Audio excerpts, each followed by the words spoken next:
अब बात करते हैं हम लोग पूरे मैग्नेटिक सेक्शन की, है ना, जिसमें चैप्टर 4, 5 और 6 है। तो इस वीडियो के साथ जैसे जैसे मैं बता रहा हूँ वैसे वैसे चाहे तो स्टूडेंट्स नोट डाउन करते चले।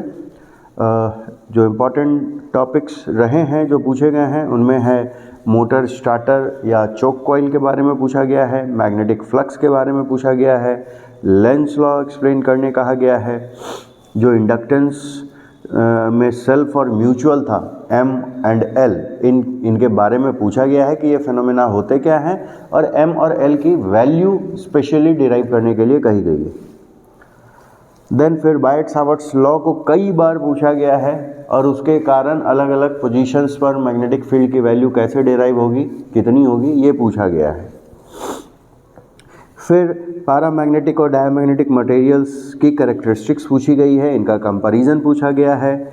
मूविंग कॉइल गैल्वेनोमीटर के बारे में पूछा गया है, उनका कन्वर्जन कैसे होगा मीटर और वोल्ट मीटर में। साथ ही साथ ये भी कि मूविंग कॉइल गैल्वेनोमीटर में जो मैग्नेटिक फील्ड्स होती हैं उनको रेडियल ही क्यों रखा जाता है, इस बारे में पूछा गया है। इसमें कंसेप्चुअल बात एप्लीकेशन बेस एक बार पूछा गया है कि अगर हम गलती से वोल्ट मीटर को सीरीज़ में जोड़ दें और आमीटर को पैरेलल में जोड़ दें तो क्या होगा, ठीक है। बायट-सावर्ट्स लॉ के एप्लीकेशन में ही एक बार पूछा गया है कि सेमी सर्कुलर लूप में जो है वो मैग्नेटिक फील्ड कितनी होगी। नॉर्मली ये पूरे सर्कुलर लूप के लिए पूछा जाता है, ठीक। अब एडी करंट के बारे में पूछा गया है, तो ये सब छोटे छोटे क्वेश्चंस हैं। Eddy current, choke coil, magnetic flux को डिफाइन करना, है ना। उसके बाद फिर इलेक्ट्रोमैग्नेट और परमानेंट मैग्नेट के बारे में डिफरेंस एक बार पूछ लिया गया है। साइक्लोट्रॉन को डिटेल से पूछा गया है, क्या होता है, क्या कंस्ट्रक्शन है, क्या वर्किंग है, क्या फार्मूलेज हैं। एक आध बार कभी उस पर न्यूमेरिकल भी पूछ लिया गया है, उसके फार्मूले पे, टाइम पीरियड वगैरह के बेसिस पर।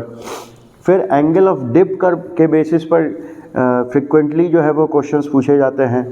देन फिर हम लोग बात करें, एक इम्पॉर्टेंट कंसेप्ट है हिस्टैरिसीस लूप का।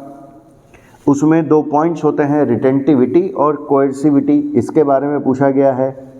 उसके बाद फिर बायट-सावर्ट्स लॉ वाले में ही जब हम कॉइल का डेरिवेशन करते हैं तो हम एक स्पेशल केस पढ़ते हैं जब हम जिस पॉइंट पे हम कैलकुलेशन कर रहे हैं वो रेडियस ऑफ कॉइल के कंपैरिजन में बहुत ज़्यादा हो, है ना, उसके बारे में पूछा गया है।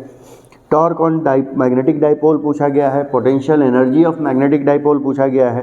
तो इनके डेरिवेशन समवॉट सिमिलर हैं इलेक्ट्रिक डाइपोल वाले, टॉर्क और पोटेंशियल एनर्जी के।